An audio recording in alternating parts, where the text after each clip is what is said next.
When you get to the close-up stuff, it's right there in your hands. Close-up magic has this tremendous immediacy that stage magic doesn't.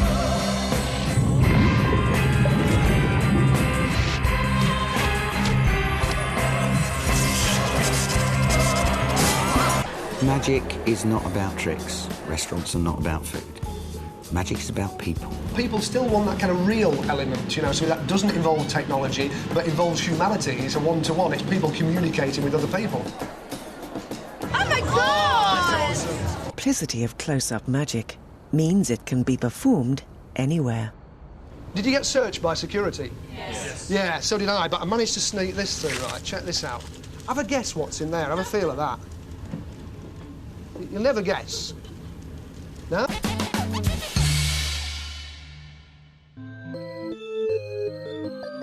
The roots of close-up magic are as old as man himself.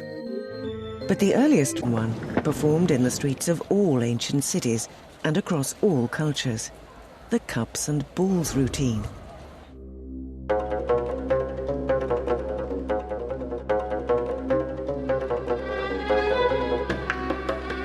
Very slowly this time. And so the cups and balls has always been a benchmark by which magicians measure their skills. And each has sought to give it his own special flavour. If the ball's in my left hand, it's in my left hand. If it's not in my hand, it's under the cup. If it's under the cup, it's not in my hand at all. If it's in that hand, it can be in that. If it's in that, it can be up there. If it's up there, it can be down there. If it's in the pocket at the same time, it can be up there at the same time as on the cup. If they come the ball together, they can't be separate. They can't be together. Version of the cups and balls. If I were going to explain to someone what Penn and Teller do, the example I would use is the cups and balls. Hit the first ball, put it in the first cup. The second ball, simultaneously screen it beneath the cup. There's never been people who did four-handed stuff. Either side, and of course, Mr. Barney Lime for our finish. And with the clear cups... What you do, you go flick, flick, flick, and everybody claps. Why do they clap? Because when you flick, you got an orange.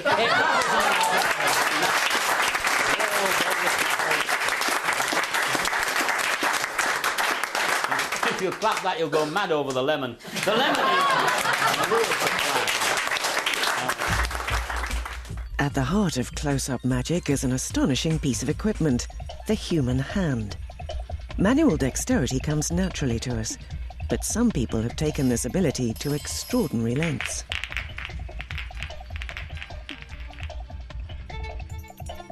All levels of close-up and stage. To work with your hands and to do something that not everybody could do. And it required 5 days a week and 5 hours a day of standing in front of a mirror, practicing and practicing and practicing. All great magicians that I've ever known or met loves to practice. To make it look good, you should be fluent at it. You should be able to make it look easy no matter how hard it is. Once the first mouth drops open in disbelief, because you as a 12-year-old have done something really quite amazing, then the practice is worth it. No matter how amazing his skills, the magician failed to progress from a street performer for hundreds of years. Wherever crowds gathered, there he would compete with the melee of traders and other entertainers for a few coins. 500 or 600 years ago, all magicians were sort of street performers.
Max Malini.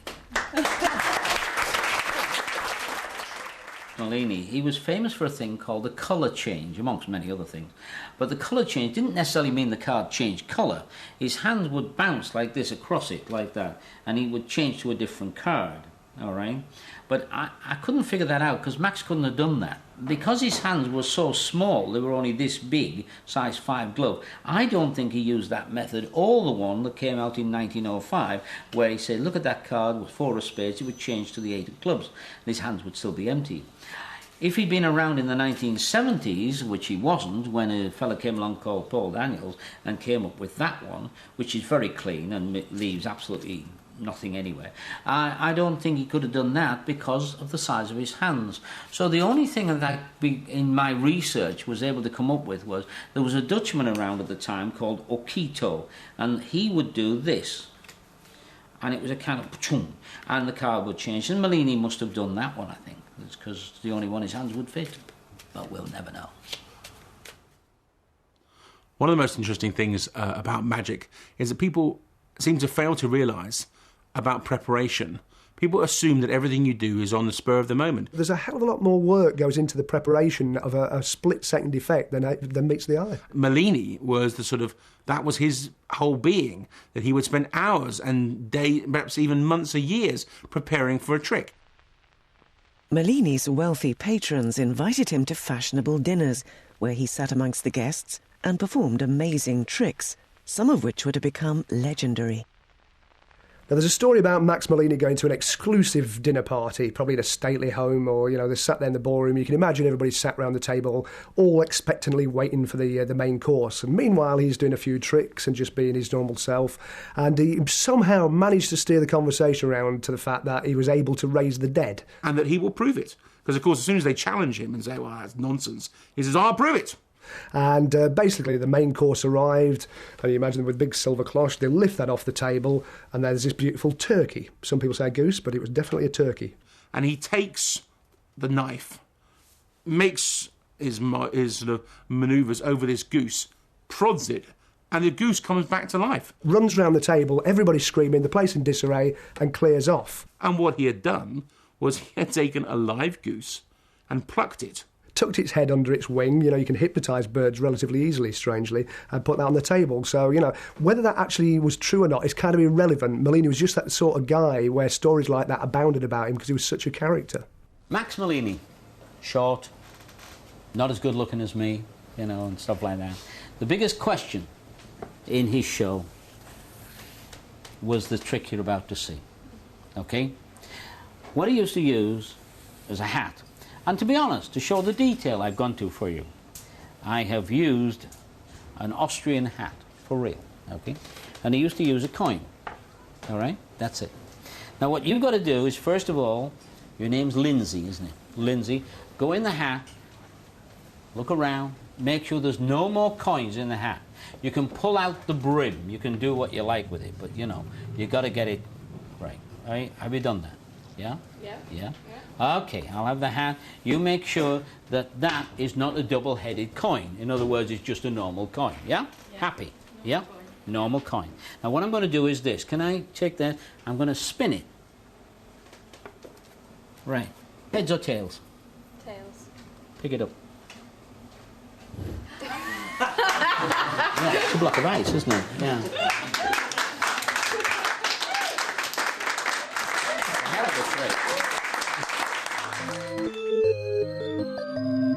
By the time Malini was performing hat tricks at exclusive parties, the hoi polloi could get their magic fix for a few pennies or a few cents. For by the middle of the 19th century, Fawkes's multi-act sideshows had evolved into the music hall, or vaudeville in the USA. Magicians would perform short routines in theatres, alongside singers, acrobats, and performing dogs. Magicians toured from music hall to music hall, honing an act which didn't change in years. This was the birth of the modern magic routine.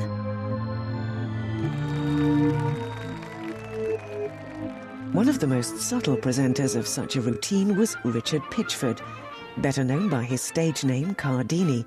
he performed his delicate and complex act wearing gloves.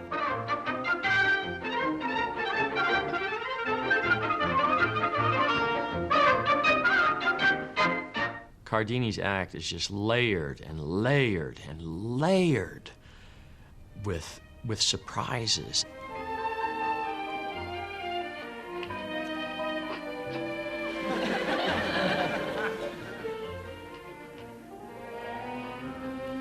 He portrayed a slightly inebriated English gentleman beginning to make his way home from a rather happy night out in his club.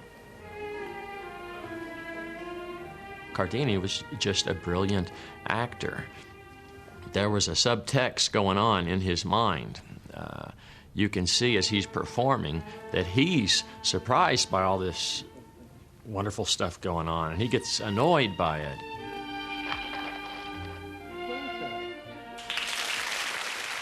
You see, he didn't just produce playing cards. They suddenly appeared in his hands and he'd throw them away, and they would still be there.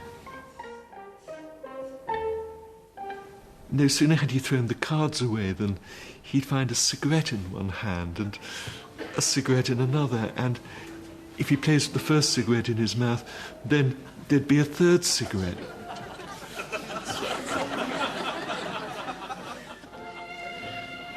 Where were all these cigarettes coming from?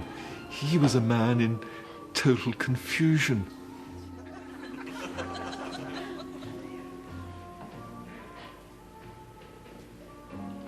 Cardini was, probably of all of us, I think Cardini was the greatest technician.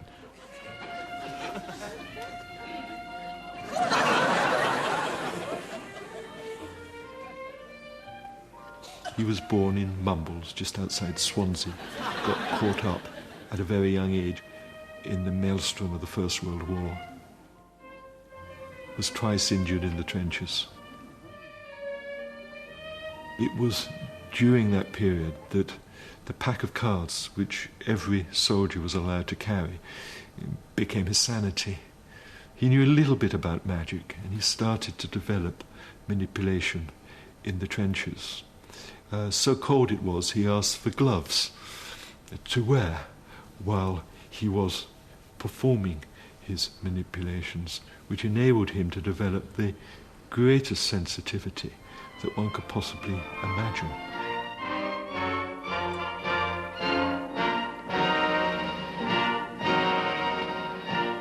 Cardini combined brilliant technical skill with a unique stage persona that delighted his audience. Magicians refer to this as patter, even when not a word is spoken. The patter infills the ground. It's the music of close-up. Second one, second look, s'il vous plaît. 1, 2, 3, 1, 2, and 1, 3, 1 down, 1 up. Brrr, gali gali, up, the 2 down, s'il vous plaît, tous les deux en bas, oui. I'm more concerned with the personality than the magic itself. I think magic is about a magician, not about tricks or not about effects. Right, the idea of the trick is this. Here's the glass, here's the bottle. Here's the bottle, here's the glass. And sometimes the patter is more important than the magic. They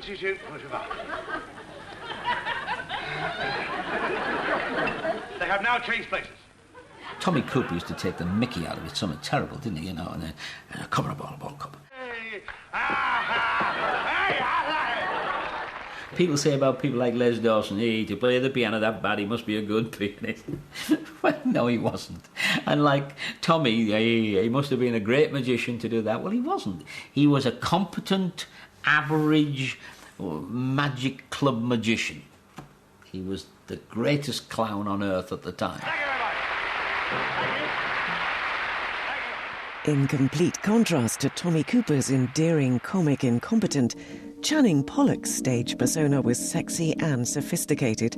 In tune with the New York 1950s cabaret settings he was booked to appear in.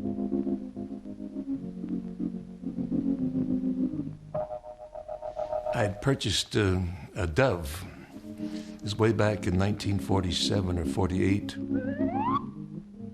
I meant to buy a rabbit, but I ended up buying a dove, and there was something about that prop that was more alive and animated than a playing card or other objects. The act was just so simple and direct, and there was no futzing around. I mean, he just came out and just started doing real magic.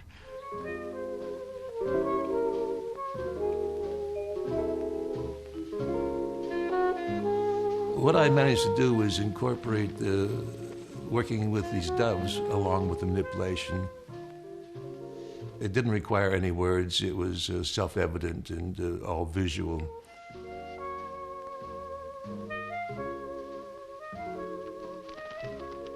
He wasn't a demonstrative performer. He seemed sort of, detached on stage.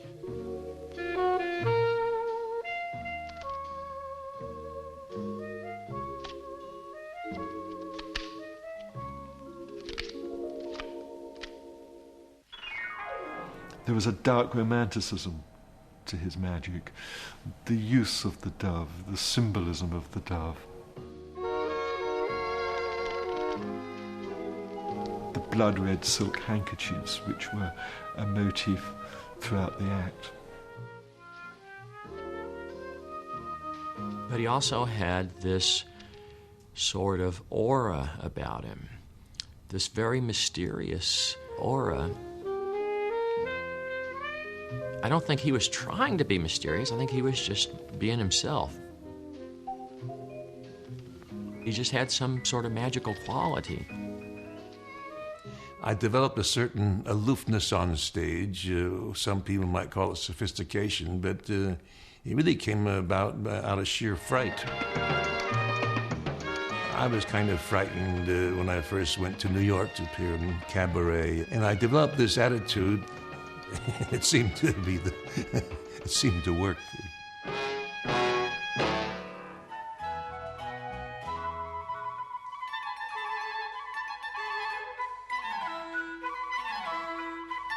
My goal when I started was I wanted to be Channing Pollock. I wanted to do magic with the doves. So he was an idol of mine. Nowadays, Lance Burton is one of the highest-paid stage magicians in the world, with his own Las Vegas theatre and a street in the city named after him.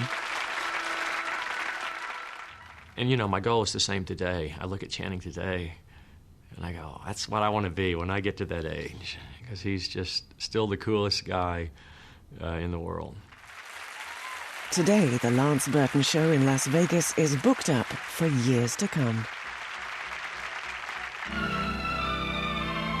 But other close-up magic performers have found their natural home in television, the entertainment revolution of the 20th century.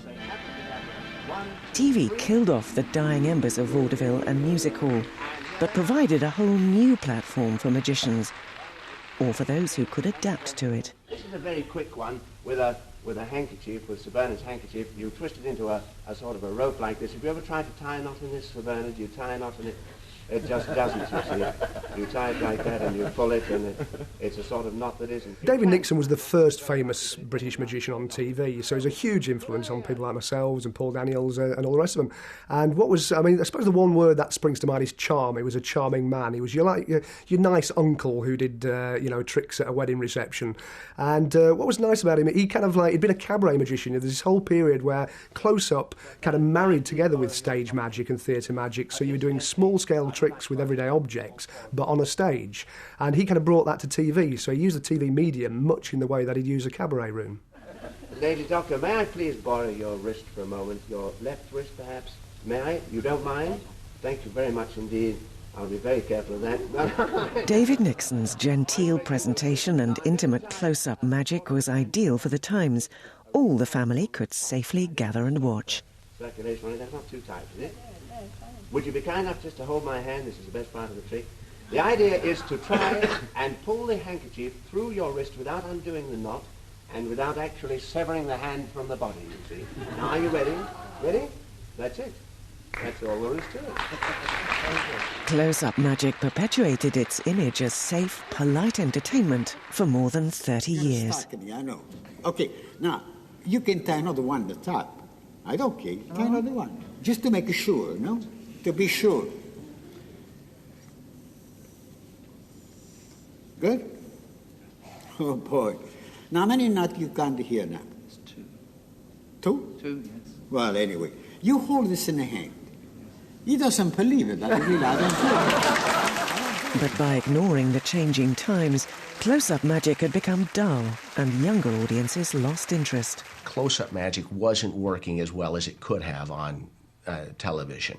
That, anybody that performs in the real world and sees the reactions that this gets in the real world can understand that what was being done on television at the time wasn't duplicating those responses. In fact, it might be said that it's only recently with David Blaine that the public themselves have started to talk about the medium of close-up. Any card that you want, you can have, right? It's fair to say?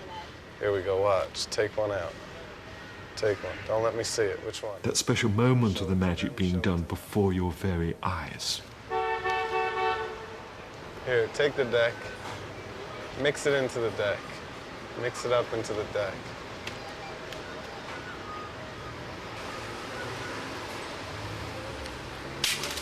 We still carry a huge memory of how wonderful David Blaine is at street magic. On the other side of the glass. Give me a quarter. I got a quarter right here. You know how people change the consistency of metals? No. What? How people change what? Consistency. Like if you squeeze something, if you squeeze a piece of metal, it heats up. That's obvious. Yeah. But look, watch. What happened with David Blaine was, for the first time, someone was shooting over his shoulder and not necessarily getting the trick, but getting the audience reaction.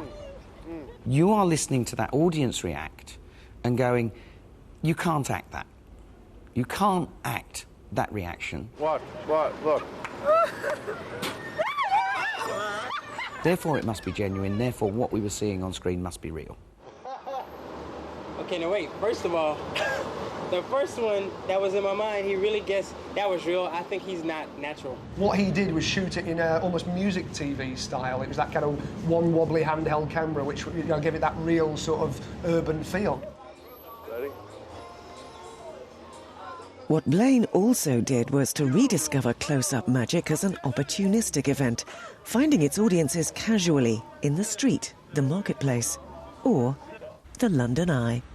I'm not good with heights myself. Someone was saying they're not good with heights before. And the other thing about it is I get that sinus thing, not just ears popping, but you get that little shooting pain.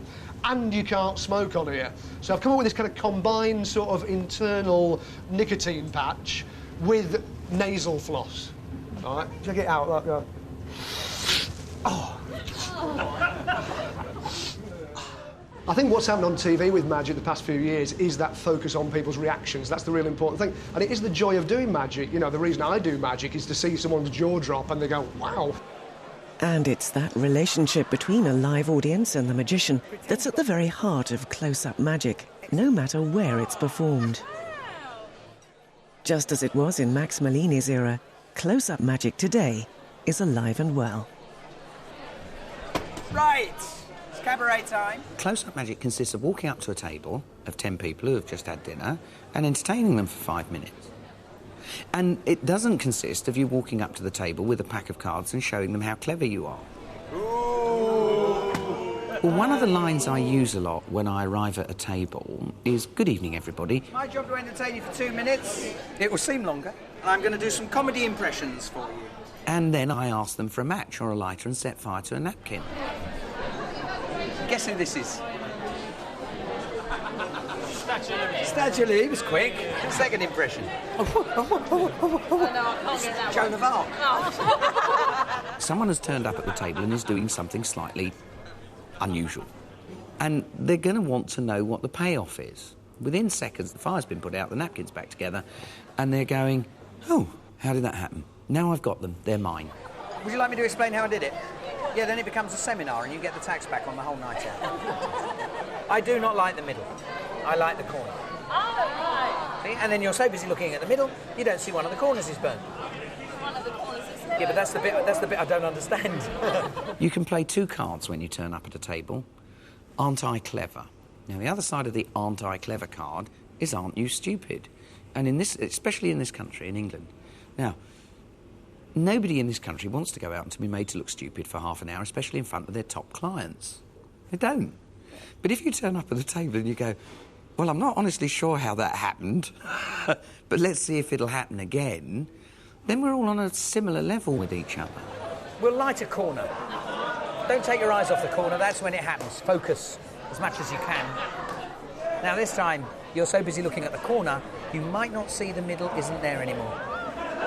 It is so immediate. There isn't any room between you and the audience for anything underhand to take place, even on a subconscious level.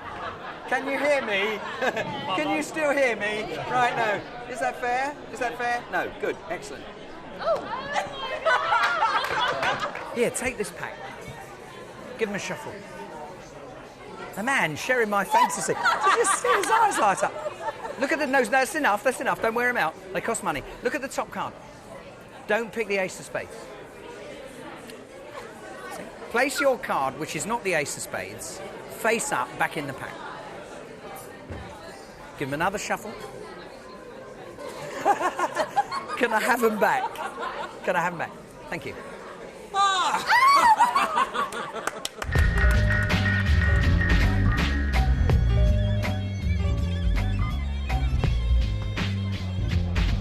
When you see it on TV, it looks so fake, but then just seeing it there in front of your eyes, you know, you just can't believe it, and then you think, oh my God, all that crap you see on TV is actually true. Today, close-up is the fashionable face of magic. It's reaching deep into popular culture with new magicians, new audiences, new venues. I think close-up magic will be around forever. I mean, partly because it's one of those geek hobbies. You know, when the internet crashes, people will still be fiddling with a pack of cards in the bedroom, you know. But the essence of close-up magic stays unchanged. This is a pound coin, that's all it is. It's a small pound coin. And if I throw it like this, you can see it going from hand to hand, all right? Now, if you do this, as I say, they'll probably think, well, that's a funny old coin. But any coin, you take it like that and you say to them, now look at that. That is gone. It will be as startling in the future as it will in the past.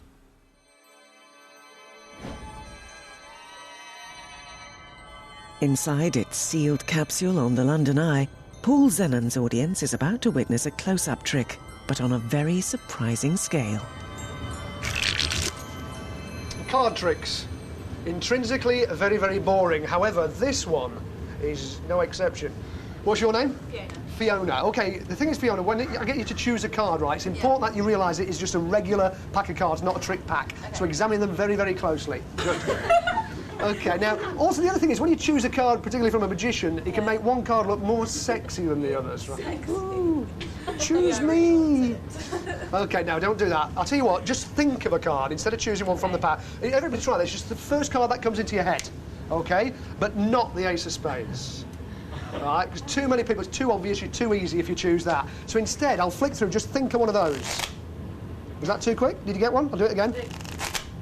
You got one? Yeah. Cool. Check this glass. Solid. Check it there. What I'm going to do, you've just thought of a playing card. Hopefully, if this works, your card is going to end up on the other side of the glass. Now, that might sound like familiar. You might think you've seen this trick before, but this is a bit different. It's not the one that all those amateur American magicians do. OK? So just concentrate on your card. OK, other side of the glass. Here we go. 3, 2, 1.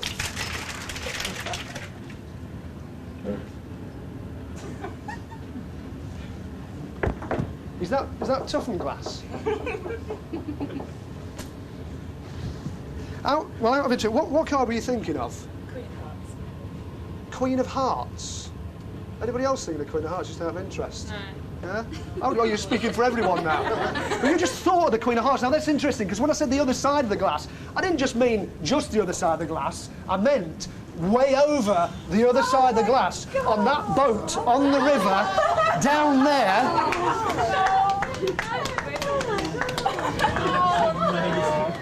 Oh, was that the card you were thinking of? Give her a wave. 3 days we've been up here, 37 boats, and finally someone picks the right card. Thank you. As close-up magic enters the 21st century, There is little to indicate that it will ever change much or ever die away. It might fade into the background for a while, but it always comes back in the end, because human beings will never lose their joy in being surprised and delighted in front of their very eyes. I mean, if you have a choice between seeing the biggest magician in the world at the big stadium for the biggest ticket price you've ever paid and perfect seats, and you have a chance between seeing one of the, what I would consider 10 best close-up people in a room, just go with the close-up person. The History of Magic continues next Saturday at the earlier time of 8 o'clock with The Disappearing Act. Next on BBC Two, exploring the Age of Carnival in Venice.